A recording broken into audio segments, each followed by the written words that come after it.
Għanna nibdow nistennew li il-varjant tar-Renju Unit tal-COVID-19 jibda jinxteret lokalment. Sostna dan il-Ministru għas-Saħħa u Deputat Prim Ministru Chris Fearn f'konferenza tal-aħbarijiet wara li kien mistoqsi minn Net News dwar il-contact tracing li qed isir brabta ma' 16 persuna pożittivi għal-varjant imħabbra fuq ix-xandir tal-Istat it-tnejn filgħodu mis-Superintendent tas-Saħħa Pubblika Charmaine Gauci fejn spjegat li b'kollox f'pajjiżna ġew identifikati 30 persuna illi rriżultaw pożittiv għal-varjant Britanniku. Sissa il-maġġoranza ta' dal-każijiet ksibna meta tmur lura anke forsi żewġ ġenerazzjonijiet biex ngħidu hekk kuntatt ma' persuni li ġew minn Ingilterra, però jista' jkun li issa ħnibdu nsibu wkoll varjant li kien trasmess anke lokalment. Ġifieri meta jibdu jikbru n-numri wieħed jistenna illi jkollna anke trasmissjoni lokali tal-varjant tal-Ingilterra. Chris Fearn spjega wkoll li l-genetic sequencing brabta ma' dawn l-investigazzjonijiet jieħdu madwar ġimgħa għal-daqstant għalissa m'hemm l-ebda aġġornament dwar il-contact tracing brabta ma' dawn il-każi.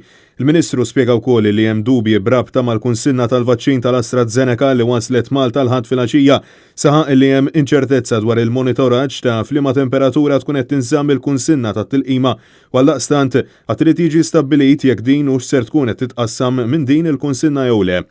Il-waħda minn temperature probes tal-fabrika kellna kwieri fuqha, jiġifieri rridu nikkonfermaw magħhom illi kienet qiegħda taħdem minn kollu sew.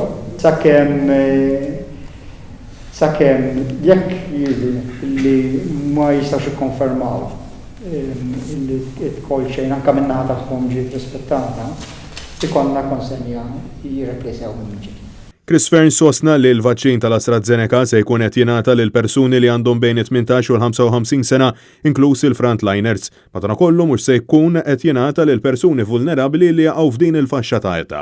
Fil-waqt li spjega li la darba jitlaqmu l-frontliners u l-persuni vulnerabbli bil-proċess ta' dawn tal-aħħar jibda mill-erba' se jkunu qed jiġu vvaċċinati l-għalliema u l-istaff edukattiv. Mistoqsi minn Net News dwar meta s-sidin tal-bar se jkunu qed jiftħu l-istabbilimenti tagħhom mill-ġdid bil-għan li jkunu jistgħu jippreparaw minn qabel, il-Ministru wieġeb illi għadu wisq kmieni. Ovvjament il-legal notice tkopri sal-aħħar ta' dan ix-xahar.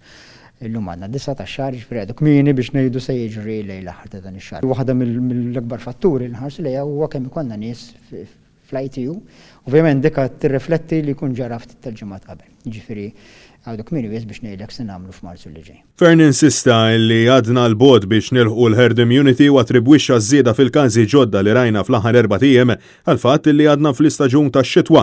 Ta' min wieħed jinnota li wara din il-konferenza l-ewwel Net News twaqqaf milli intervista Ministru bħal kmamar tal-aħbarijiet l-oħrajn bil-ġurnalist jiġi meddet li jekk ma jistaqsix dwar is-suġġett magħżul minnhom se jkollu l-intervista mwaqfa.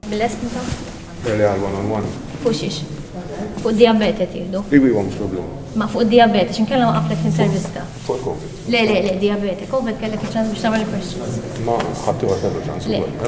Dikum medjata dejjem. Jekk mux diabete, let's be fair, Francesco, mux tajli un question diabete mbagħad teqleb COVID. Madankollu l-Ministru Fearn bid-differenza tal-kollega Byron Camilleri bl-attitudni tiegħu tiġi mċanfra wkoll mill-Istitut tal-Ġurnalisti Maltin aċċetta li jkun mistoqsi minn Net News.